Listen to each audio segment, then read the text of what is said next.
1979년 10월 15일 가고시마현에 있는 오사키처라는 작은 촌락에서 한 남성의 시신이 발견됩니다. 그는 자택 바로 옆에 붙어있는 자신의 외양간에서 발견되었는데요. 발견 당시 퇴비에 묻혀 있었기 때문에 누군가에 의해 죽임을 당한 뒤 유기되었을 것으로 추정되었습니다. 농업에 종사하던 42세의 이 남성은 평소에 술버릇이 좋지 않은 것으로 동네에서도 유명했다고 하네요. 그에게는 두 명의 형제가 있었는데요. 큰형인 A씨와 둘째 형인 B씨가 근처에 살고 있었습니다. 이 사건의 주범격으로 지목되어 처벌을 받고 10년간 옥살이를 하게 된 하라구치 아야코씨는 큰형의 아내였는데요. 그녀는 사건이 일어난 날부터 지금까지 45년간 무죄를 주장하며 사법부의 높은 장벽과 싸우고 있습니다. 그녀가 주범으로 지목된 이유는 의외로 간단했는데요.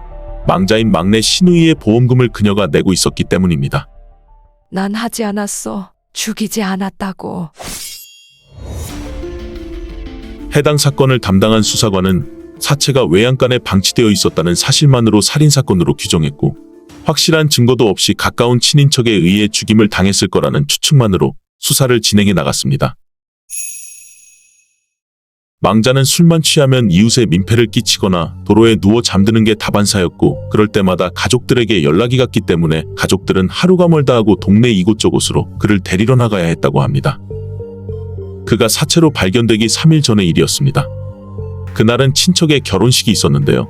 망자는 그날도 어김없이 아침부터 술에 취해 난동을 피우는 바람에 형제들은 그를 결혼식에 데려가지 않았습니다. 홀로 남겨진 그는 오후 3시에 집 근처에 있는 가게를 방문해 소주를 구매했고 오후 5시 반쯤에 또다시 그 가게를 들러 소주를 구매했습니다. 오후 5시 반이 조금 지난 시각 그가 자전거와 함께 도로 갓길에 있는 배수로에 빠져 있는 것을 지나가는 사람이 발견해 도로 옆으로 끌어올려 놓았습니다. 이 배수로의 깊이는 약 80cm였다고 합니다. 마지막으로 소주를 사서 나간 시간과 그가 배수로에 빠져 있는 것을 행인이 발견한 시간이 거의 동일한 것으로 보아 그 가게를 나가자마자 일어난 일이었던 것 같습니다. 그로부터 2시간 반 정도의 시간이 지나서야 그의 이웃인 D씨와 E씨에게 연락이 갔기 때문에 그를 데리러 간 시간은 저녁 8시 반쯤이었다고 합니다. 그때 그가 입고 있던 셔츠는 흠뻑 젖어 있었던 데다 하반신은 전라 상태였습니다. 당시 오사키초의 기온은 18도를 밑돌고 있었음에도 그 상태로 그는 3시간 이상 도로 갓길에 방치되어 있었다고 하네요. 부검 결과 그의 입안에서는 배수로에 떨어졌을 때 들어간 것으로 보이는 흙이 남아 있었다고 합니다. D씨와 E씨가 그를 데리고 트럭 짐칸에 태워 집으로 데려다 주었을 때 그는 말도 못하고 혼자 일어설 수조차 없는 상태였고 그때 시각은 저녁 9시쯤이었다고 합니다. 그로부터 이틀 후 그는 외양간에서 시신으로 발견되었습니다. 경찰은 면식범이나 가까운 사람에 의해 살해되었을 것으로 보고 사체가 발견된 다음 날에 차남을 취조했고 그 다음 날엔 장남을 차례로 취조했습니다. 3일째 되는 날 두 형제는 막내를 살해했다고 자백합니다. 경찰은 장남의 아내인 아야코가 막내 시동생의 생명보험을 들고 있었다는 것을 알아내고선 보험금을 노린 계획살인 사건으로 결론을 내렸고 사체 유기를 도왔다면서 차남의 아들까지 체포한 뒤 마지막으로 사건의 주범이라며 아야코 씨를 체포했습니다. 경찰에 의하면 아야코 씨가 장남과 차남 그리고 차남의 아들이 살인을 실행하도록 뒤에서 사주했다는 것이죠. 당시 부검이도 사인을 질식사로 추정하였고 타살의 가능성이 있을 것으로 판단했습니다. 장남과 차남은 하울로 막내의 목을 졸라 살해했다고 자백했는데요. 그 자백은 질식사로 추정한 부검이의 소견이 나오고 난 뒤였습니다. 아야코는 끝까지 관여한 적 없다고 부인했지만 1980년 3월 가고시마지법은 장남과 차남 그리고 차남의 아들의 자백과 그것을 받쳐줄 법의학 감정 결과를 근거로 아야코 씨에게 살인과 사체 유기를 인정, 징역 10년을 판결했습니다. 이 재판에서 중요하게 고려되어야 할 점이 있었지만 법원은 그 부분을 무시해버렸습니다. 실은 범행을 자백한 세 사람에게는 공통점이 있었는데요. 그들은 모두 지적장애인이었습니다. 일본에서는 진술약자라는 표현을 쓰는데요. 수사나 재판 과정에서 어려운 단어를 이해하는 능력이나 자신의 기억, 감정 등을 표현하는 능력이 떨어지기 때문에 취조관의 유도에 쉽게 넘어가는 특징을 가지고 있는 사람을 말합니다. 대표적으로 아동이나 언어가 서툰 외국인, 지적장애인 등이 이에 해당된다고 합니다. 지적장애를 가진 이는 취조관의 말을 잘 이해하지 못하기 때문에 같은 질문을 몇 번이고 반복하게 되는데요. 왜 그렇게 되지? 앞에 거랑 다르잖아. 한 번 더 말해봐. 이런 식으로 말을 반복하면 지적장애인은 공포심을 느끼게 되고 무섭다거나 더 이상 혼나고 싶지 않다는 심정으로 이해를 못한 채로 일단은 조사관의 말에 예스라고 말해버린다고 하네요. 기대했던 답을 듣게 되면 조사관은 친절해지겠죠. 예스라고 말만 하면 친절하게 대해주기 때문에 조사관이 짜놓은 스토리에 맞추어 그의 비위에 맞는 진술을 하게 된다고 합니다. 요즘엔 진술약자의 취조는 녹음을 하도록 되어 있지만 지금으로부터 45년 전에는 그런 배려 따윈 없었습니다. 장남과 차남 그리고 차남의 아들 모두 징역형이 확정되어 복역하게 되었지만 3명 모두 훗날 사건에는 관여하지 않았다고 주장했습니다. それをしたやろうが警察で書かせたんですか。はい 당시 부검을 담당했던 부검인은 망자가 배수로에 자전거와 함께 빠졌다는 사실조차 듣지 못한 채 부검을 했기 때문에 사인을 질식사로 한 것이라며 자신의 감정이 틀렸을 수도 있다면서 타살인지 사고사인지 알 수 없다고 증언을 번복했습니다.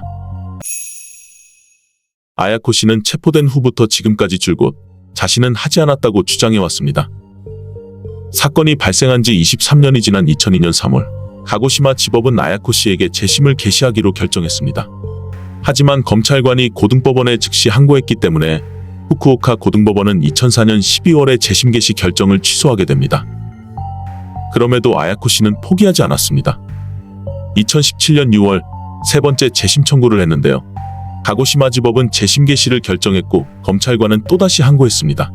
이번엔 후쿠오카 고등법원도 재심 개시를 지지했습니다.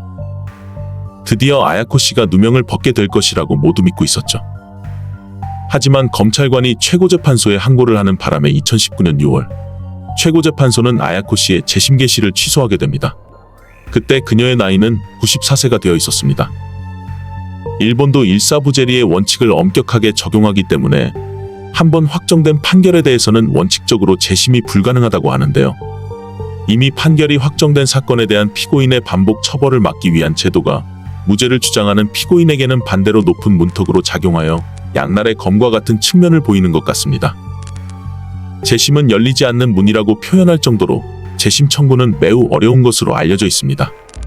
특히 재심 절차는 오랜 시간과 많은 노력을 요구하므로 고령의 피고인에게는 상당한 부담이 되기 때문에 도중에 포기하는 경우도 많다고 하네요. 아야코 씨의 변호인단은 망자가 자전거와 함께 배수로에 빠졌을 때 이미 치명적인 상해를 입은 상태였고 이웃 주민인 D씨와 C씨가 그를 자택으로 데려다줬을 때 이미 사망해 있었다고 주장했습니다. 이 주장을 뒷받침해줄 부검감 정서를 새로운 증거로 제출하여 2020년 3월 네 번째 재심 청구를 했습니다. 안타깝게도 이 부검감 정서는 증거로 받아들여지지 않았던 것 같은데요. 2년 후 가고시마 지법은 재심 청구를 기각했습니다. 아야코 씨는 즉시 항고했지만 2023년 6월 후쿠오카 고등법원이 아야코 씨의 항고를 기각, 또다시 재심은 이루어지지 않았습니다. 2024년 6월 아야코 씨는 97세의 생일을 맞이했습니다. 지원단체와 변호인단은 현재 최고재판소의 재심 심리 결과를 기다리고 있다고 합니다. 그런 와중에 후쿠오카 현경의 내부 소식지에 재심이나 국가배상 청구 소송 등의 조사 서류나 그 사본이 조직적인 측면에서 플러스로 작용하는 경우는 없다고 적혀 있었다는 사실이 드러났습니다. 변호인단은 이는 조사 자료의 폐기를 종용하는 것이기 때문에 지극히 심각한 문제라면서 현경에 항의하는 성명을 발표하기도 했습니다. 아야코 씨는 출소 후 30년이라는 긴 세월 동안 억울함을 호소하며 재심을 요구하고 있습니다. 하지만 사법부의 높은 벽은 그녀를 쉽게 허락하지 않습니다. 사법권은 국민의 마지막 보루이지만 아야코 씨에게는 그 약속이 지켜지지 않고 있음을 보여줍니다. 그녀가 반평생 무죄를 주장하며 사법부의 높은 장벽에 맞서 싸워온 데는 분명한 이유가 있었는데요. 자신의 자녀들과 그 후손들에게 부끄럽지 않은 삶을 살았다는 것을 증명하고 싶었다는 것입니다. 그녀는 복역 중에도 가석방 제한을 거절했습니다. 평생 반성하고 죄를 뉘우치며 살아라는 게 조건이었기 때문에 받아들일 수 없었던 거죠. 이미 초고령이시기 때문에 타인의 도움이 없이는 생활하기가 힘들어진 아야코 씨. 고단했던 반평생의 한을 풀 수 있도록 그녀의 정당한 권리가 하루빨리 회복되기를 바라며 진실을 호소할 수 있는 기회를 꼭 찾게 되시길 간절히 바라봅니다.